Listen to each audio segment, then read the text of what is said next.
Welcome back to the Dividend Diplomat YouTube channel. You got your boys here, Lanny and Bert. The Dividend Diplomat. Guys, in this video, we're going to ask a simple question. Is Apple toast?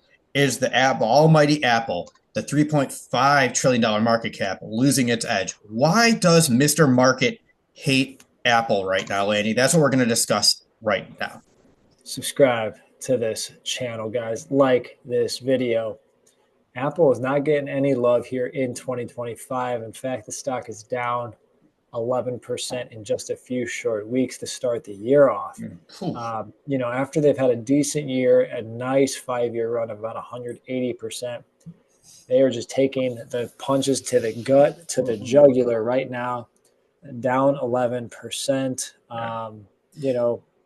What's going on under this hood? Yeah, it's funny. It's just so much negative press surrounding Apple.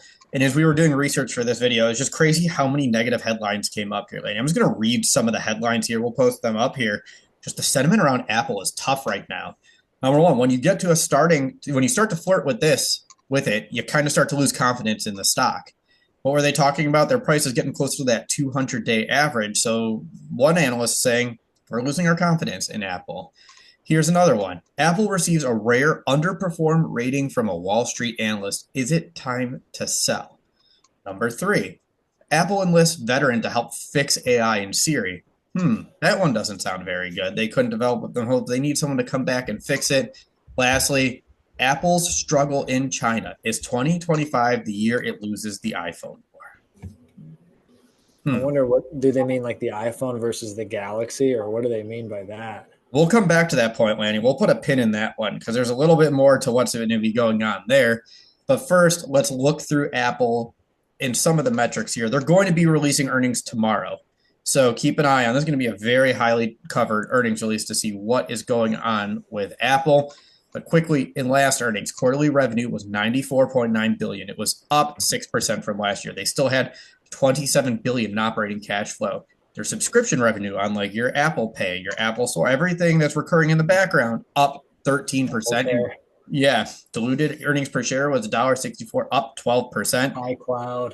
Yep. Yeah, and that's the thing with Apple. They're huge. They have such a massive cash cushion, and they're just churning out revenue, churning out earnings, churning out cash flow, and growing their subscription base. So that's what's always so funny, Lanny. With these negative headlines, the results are still slowly chugging along. Yeah, I mean, obviously, they're actually not like the biggest earning company when you actually look at it. Diluted EPS at $1.64 for the quarter, but still, when you produce $400 billion in revenue from a year standpoint, pretty ridiculous, redonkulous, maybe even. I like the subscription revenue going up. With all of the, they make it hard. Apple makes it hard to leave the ecosystem, especially when you have the subscriptions. Such as the Apple Care, the iCloud stores, all your photo backups, your music backups, as well as all the other Apple Music, Apple TV, all of the subscription revenue that you can actually have within the Apple ecosphere is quite impressive.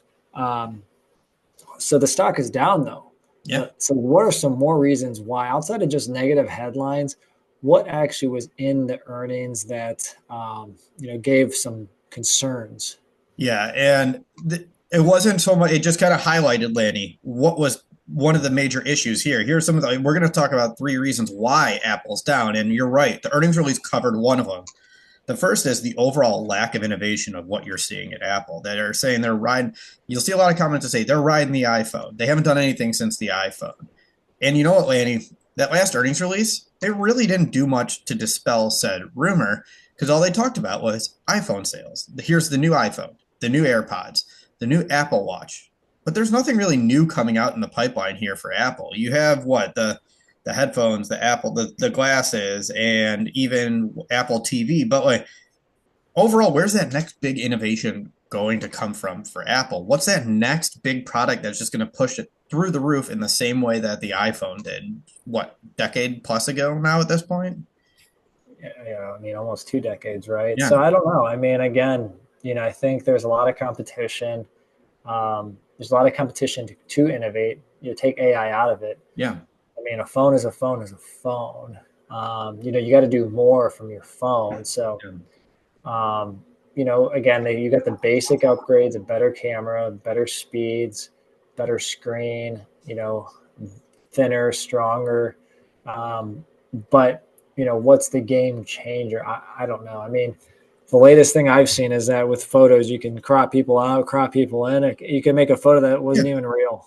Well, you're right, but that wasn't their innovation. It was Google. The Pixel was the first one to have that. I'd been doing that on my phone for a year before it got rolled out to my wife's iPhone. So they're not leading that charge with the innovation. No. So that's like, No, congrats to the iPhone users as well, getting yeah, a delayed text message. We've had that for a while, and you guys can finally send a delayed message. yeah. Congrats. And also now you can actually text amongst groups. Like you can be a part of group chats without iPhone people. So again, they have this perceived lack of innovation that's just killing this company right now. And when you're up against not even the iPhone, when you're up in the Mag 7 against the other people that are just innovating like crazy, you're going to fall behind quickly.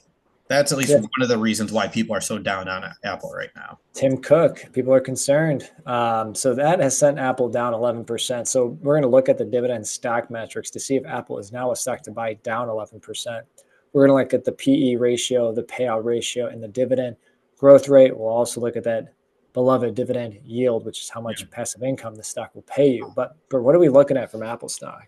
All right, their price is $228.78, earnings per share 740. That's a PE ratio of 30, which is below their historical average of 35 to 40. So they're a discount compared to themselves, but you cannot say they're a discount, especially when you talk about Google on Monday, who is trading around 20. How could you say Apple's a discount? Yeah, with Google at like around 25, and then with Microsoft at 35. They're wedging themselves in between there. Now, the dividend payout ratio is very safe, very secure, very safe dividend that they do. 13.51% paying a quarter every quarter. Yeah, it's safe, but they need to put that money back into the company to keep this trying to innovate, I guess. Their dividend, though, they've been paying for having your own content is never cheap either. No, we've learned that one the hard way. Increase that dividend for 11 years, 5-year dividend growth rate of 5.43%. So they don't grow that dividend very much. They've just been slowly paying it, slowly increasing it. Yeah, they're never a big headline. Apple juices up that dividend. Now they're usually, 4 to 6%, dividend growth rate, which does not pair well with a 0.44% dividend yield. You need much more dividend growth to pair with the yield. Yeah, so the metrics are looking interesting, and we covered that they're not having a lot of innovation right now. So let's look ahead here, Lanny. Are there two other? Let's look at some other reasons of like what could push them forward, but they could also be what's dragging them down. The big talk's AI. The big talk is integrating artificial intelligence into your experience, and that's probably the other big area where Apple continues to fail. They've been really slow to roll out any kind of AI. And even when they did roll it out, Lanny, it didn't go well. There were the reports that they had to pull what was just rolled out because their AI agent was generating fake news stories to people. So not a great start for Apple, especially when you're already perceived being behind the AI game. Yeah. I mean, obviously losing ground in China is never a good thing either. I mean, with iPhone sales falling overseas over there with that huge market, we'll have to see what they can do to somehow keep up with their iPhone sales in the Asian markets. Yeah, so they're not innovating.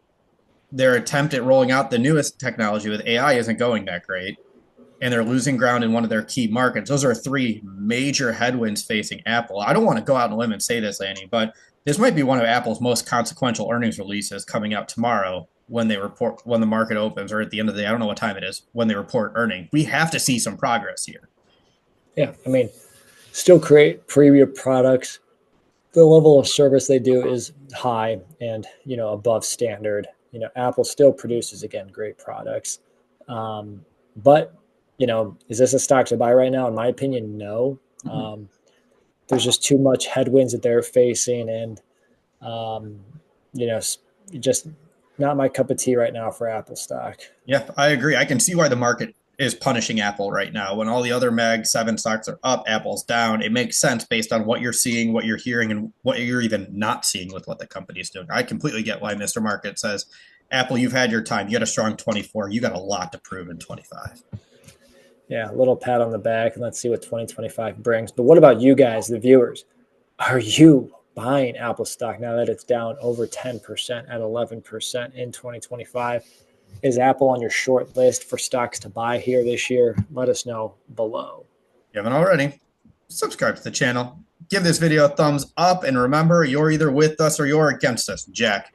That was Bert the Hurt and Lanny from the Dividend Diplomats. Over and out.